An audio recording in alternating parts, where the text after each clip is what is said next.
When the stars shine bright and the world is fast asleep, something magical happens.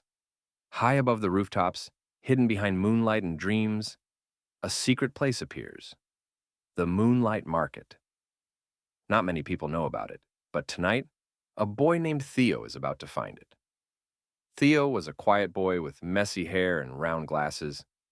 He loved reading books and learning strange facts. Late one night, he stayed up in bed with a flashlight, reading about a magical market that only appears when the moon hits the clock tower just right. Suddenly, bong, bong, bong. The clock struck midnight. A bright beam of moonlight shone through Theo's window. It hit his floor, and a swirling tunnel of stars appeared. Theo stared at it with wide eyes. Then he smiled and whispered, "Here goes nothing." And he jumped right in. The tunnel carried Theo through sparkling skies and silver clouds.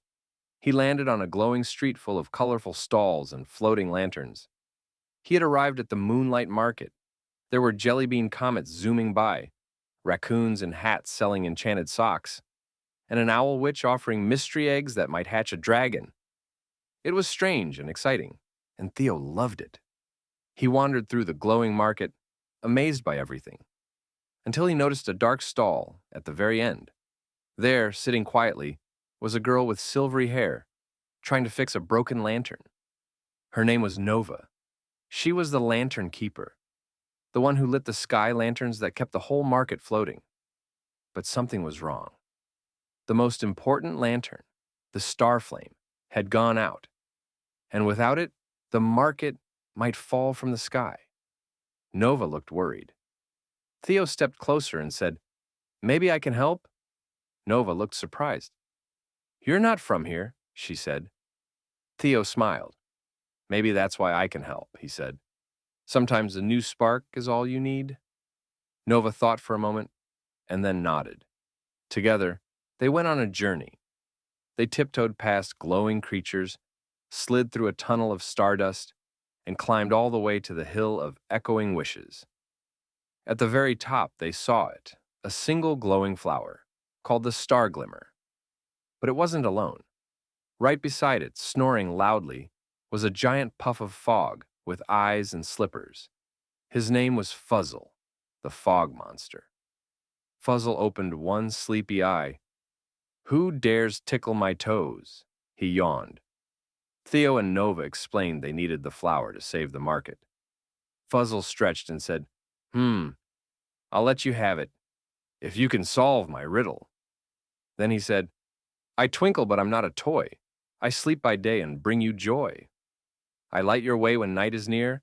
I hide at dawn, then disappear." Theo thought hard, and then his eyes lit up. "A star," he said. Fuzzle grinned. "Correct. Take the flower and have a cookie, too."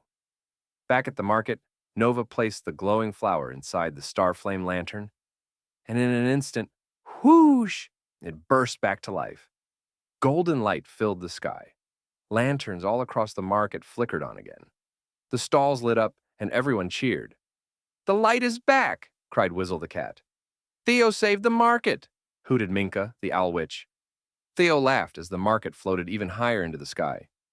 Nova smiled and said, "You're always welcome here, Theo. Just follow the moonlight."